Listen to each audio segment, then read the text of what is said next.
Hello, ladies and gentlemen.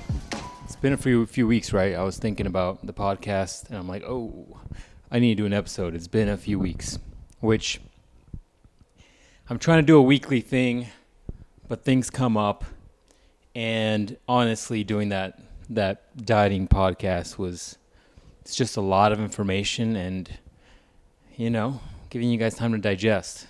I was looking through my list of topics to talk about. I usually try to jot down little bullet points or topics on my little notepad thing on my phone so that when time comes, I will pick one that is speaking to me at the moment and one that draws my attention or gives me the most, good feels. And there's one that I was looking at my list today, knowing that I had to do a podcast, that kind of drew my attention. So before I get to the topic, as I always do, I will be very verbose and give you a whole bunch of dumb examples. So recently, I've been reading a book that actually was gifted for my birthday last year, which is almost a year ago. So my apologies, but thanks again for the book. You know who you are. The book is Battle Cry, Waging an I can't even talk. Let me start over. The book is Battle Cry, Waging and Winning the War Within. It's by Jason Wilson. So Jason's been on a lot of stuff as of late. I came across him on a JRE podcast probably months and months and months ago. But you might know him from a viral video that showed up on people's stuff a while ago. It was basically this video of this kid who was trying to punch a board and break it, right? You often see those in, karate belt ceremonies and whatever. And so you see this kid trying to punch a board, and I can't quite remember if he failed or he was just scared to do it. I can't quite remember. And you see this kid crying, and this is like in front of people, right? His peers, and I think it was a belt ceremony, so it was around his family as well. And he's just crying, right? And that's when Jason, who was the instructor for this karate school, whatever he calls it, something specific in the book, but I'm not going to go ahead and look for it. He, who is the teacher, basically talks to the boy in a very progressive way, makes him acknowledge and talk about what's giving him anxiety and stress about the potential of this board and why he's stressed out. He basically encourages to just cry it out and then get back to the task at hand, right? So Jason got very famous for that. That might be familiar for some of you. But the book, Battle Cry, is, how do I describe it?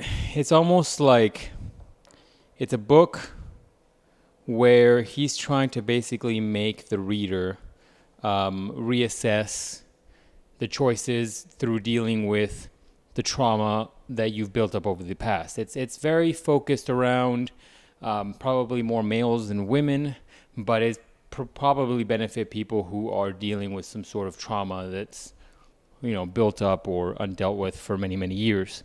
It's a very fascinating book, and there's a lot of little tidbits I'd love to kind of comment on and might bring up on the podcast just because I think you guys will find it useful.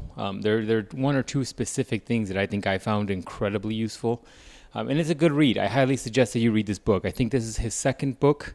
I might eventually get on his first book, but reading time for me is very limited, so audiobook might be the move. So, what's my point here? So, one of the things that Jason focuses on, apart from dealing with the anxiety and dealing with ways to deal with difficult situations and talking about past traumas and dealing with those traumas. And I like his stance, right? Right now, in this day and age, there's a lot of things on social media. I know I get them. Some of you might likely get them as well. And you get a lot of this overcorrection of what things should be.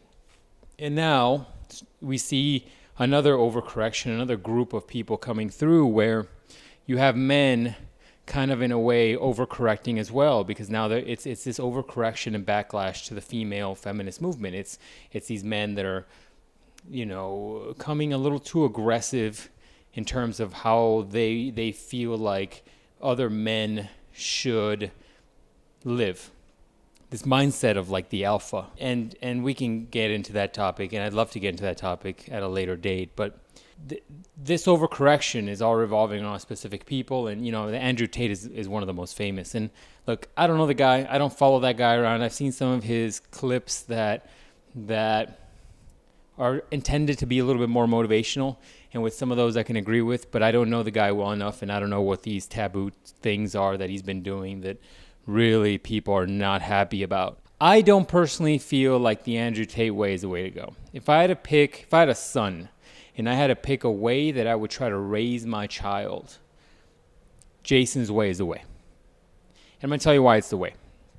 Because men have historically been told to shut up and work, right? Apart from a certain point, you shut up, you put in the work, and you go, and things get hard, and men just suck it up and compartmentalize. God, I can't even say that word. Compartmentalize. God, this is going to sound so bad when I can't say the word. Men put the feelings aside and eventually bottle so much up that it starts having health issues. This is a real thing, right? There's a real reason why men live historically, statistically, less than their partners do. Some of that might be genetic, of course. Some of that might be the fact that some guys don't take care of themselves, of course. But that's also not to say that women don't take care of themselves, and some women don't have shit genetics too. Some of that is also men take on more dangerous, more job positions that essentially could have more long-term issues. Like if you're in construction, you're more likely to get asbestos poisoning and blah, blah, blah, right? Take all those aside. I think strategically there's something to be said about when men do not approach and deal with their emotions and they bottle them up, it does affect people. And there's only so much you can take. Jason's way is just, in my opinion, a far better way of doing it, right? You look at the Andrew Tate way, you look at these guys that are like, suck it up, buttercup. And while I do agree, by the way, there is a time to suck it up, buttercup, because there is a certain amount of venom that you should be able to contain, and that'll be a topic of a next podcast, maybe, venom. There is a time to suck it up because you need to be able to have a certain level of resiliency in your life. I don't think the approach is to just always suck it up and to never deal with your issues. It's to never deal with your problems, right? I'm a byproduct of a father who had that kind of dynamic. He never dealt with some issues, and all of that trickles down into the family. For those of you that want to sit here and roll your eyes and say, like, well, who cares? They're just men suck it up and they get the work done and they move on. Okay, fair enough. But how many generations were affected by men that couldn't talk to their children and tell their children that they cared about them or loved them enough? And then how many of those children were always looking for the approval of the fathers? We see it we laugh about it when we make jokes about, troubled women that never kind of come across their fathers and seen their fathers, right? And they make bad choices, become strippers, whatever. We laugh about it sometimes. We laugh about that because there's some truth in that. And some of that comes from the fact that we're looking for approval, acceptance from your father and mother. But because men are more likely to be guarded, shielded, and bottle things up, you're more likely to not show affection to your children as a male versus females are genuinely, truly more empathic and understanding and are willing to express those emotions and not bottle them up. So in the long term, Jason in his book talks about how you should approach talking to your kids, the level of vulnerability, and realizing what the emotions stem from. And he does approach some tools and shows you how to kind of do that. And while I don't want to make this an ad for the book, I wanted to talk about one of the topics or themes of the book, and that is being a complete man. Not the verbiage he used, but the verbiage I'll use for today. Being a complete man is more than just a provider, more than just the defender, more than just a fixer, more than just somebody there to provide, money.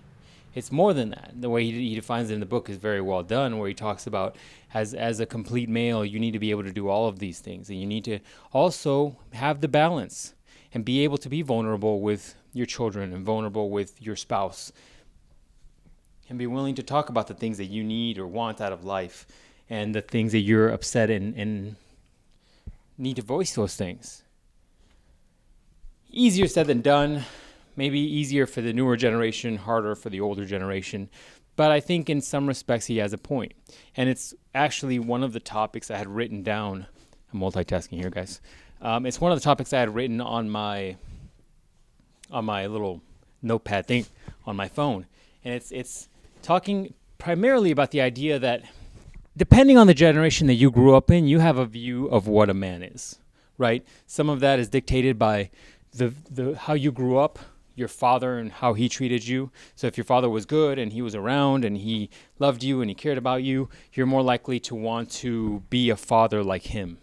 If you had a father that wasn't around or never met or whatever, you likely want to be unlike him, right? Especially if you have kids of your own. You start seeing yourself in your children and you want more for them than what you had. That's the parental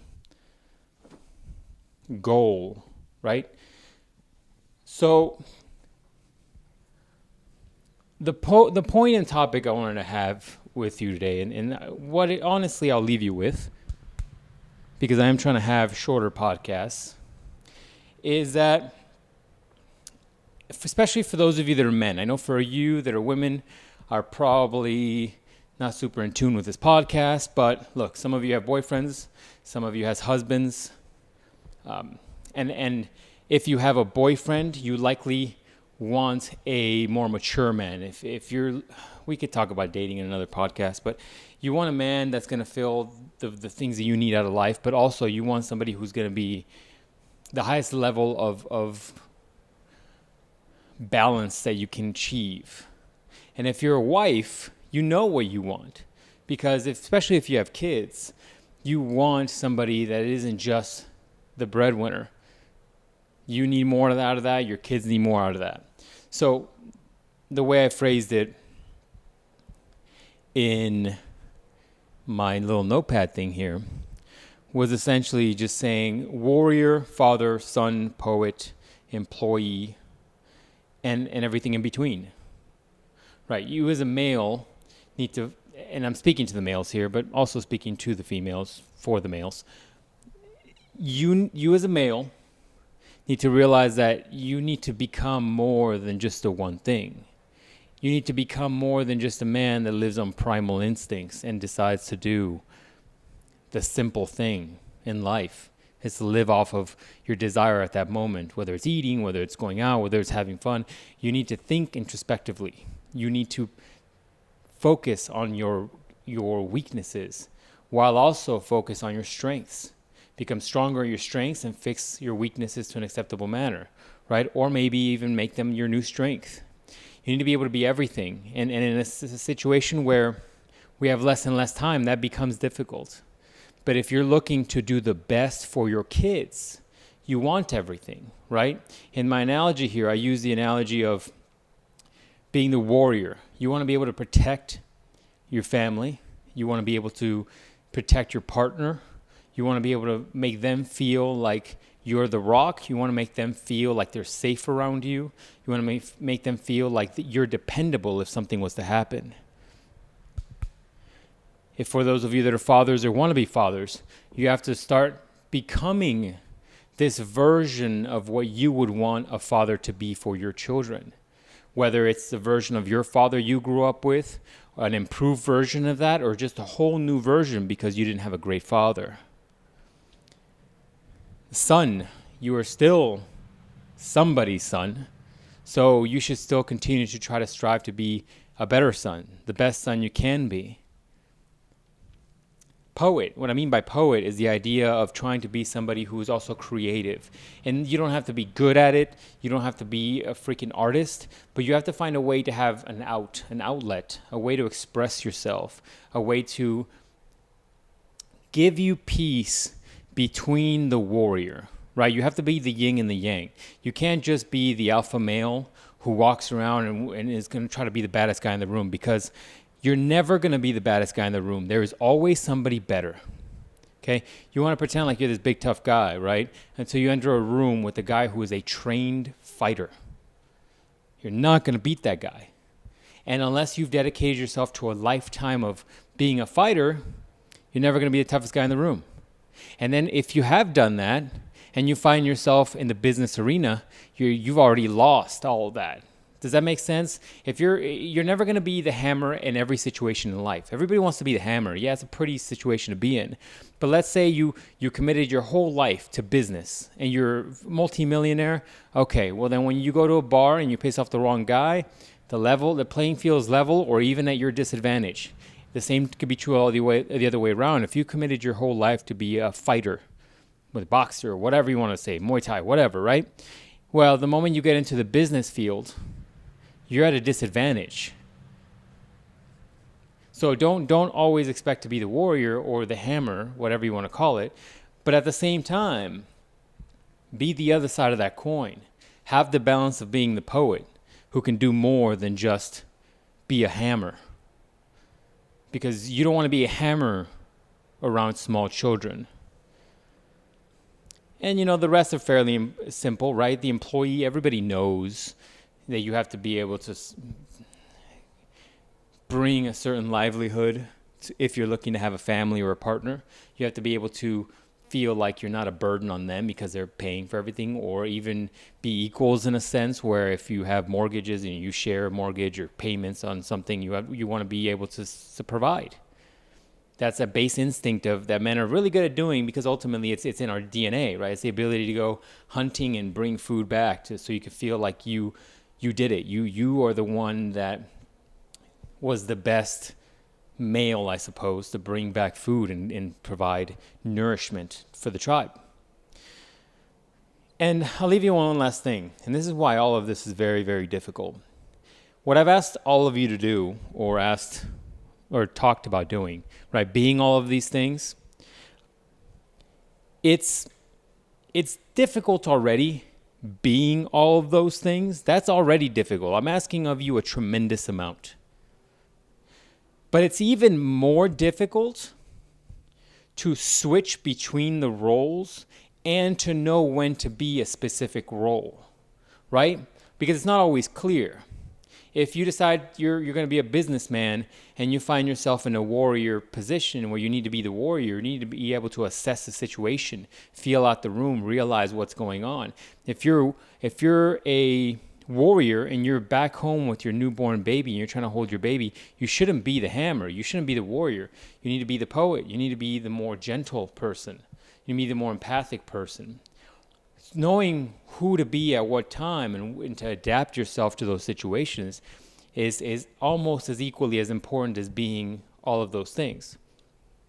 I still feel like you need to be all of those things to be a highly evolved male, right?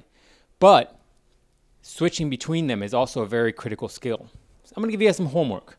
A quick 2-minute homework and maybe homework for the future of this podcast series, right? Because I do want people to take something out of this. You can easily listen to something and it just goes in one ear out the other. But if you're truly looking to change yourself and to be a better person, it takes work. And it takes work outside of just listening to something. This is why motivational books and speakers work great in that moment. You come out fired up, you're ready to go, but then it just weans off, right? So here's your homework.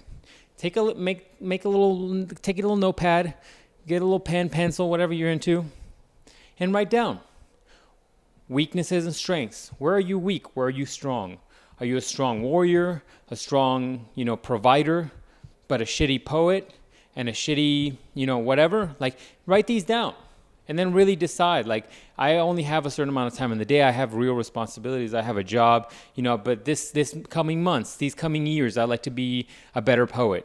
I'm going to do that by learning to be more gentle, speaking my feelings, getting a nice outlet where I can maybe paint or do woodworking or do something that really motivates me to just do something for the soul, as hippy-dippy as that sounds. do that. And really start thinking about that. And for those of you that truly feel like you can be vulnerable with your wives and girlfriends, share that with them. Ask them, what do you think? Do you think I'm weak and strong in these areas? Or what do you need from me? Or what am I not doing great? Right? These are conversations I tell you guys all the time to do. I would tell you all the time to do if you're in a partnership with someone, because this will make you stronger. This will make you guys more vulnerable to each other, which you need in a relationship. But that's my homework for you guys. And pick a thing that you want to increase your strength on without necessarily letting go of the others completely. You need to be able to continue to be the warrior, continue to be the provider, but start working on being the poet. And that's the podcast for this week, ladies and gentlemen. I challenge you to really do that. And for those of you, by the way, that are ladies maybe, this applies for you as well. You need to look at the different versions of females that you can be. Look at the weaknesses. Look at your weaknesses. Look at the things that you would need to improve upon and figure out how you can be that version of yourself. Because when we sit here and as humans, objectively, we think about ourselves and then we think about what we want to be. Right? If you close your eyes and you think of the perfect version of yourself, it likely is all of these things combined at the greatest level of strength. Right? We want to be the most balanced, well-rounded person that's good in every aspect and blah, blah, right? So this applies to you ladies and this applies to you men. And so if you're looking to do this, if you're looking to achieve a high level of existence, then you're going to have to put in the work. Simple as that. For those of you that want that reminder, again, the book, if you wanted to read this, is Battle Cry by Jason Wilson. If you have an open-minded partner, whether male, female, and they're open-minded to different ideas, which maybe you are if you're listening to this podcast, it might be a good gift for somebody. I do appreciate, you know who you are, that gave me this gift. And it was worthwhile. And there's a couple more things I like to bring up specifically about this book that have been a little bit eye-opening for me. But that's for a different day. Hope you guys have a good week. Talk to you guys next time.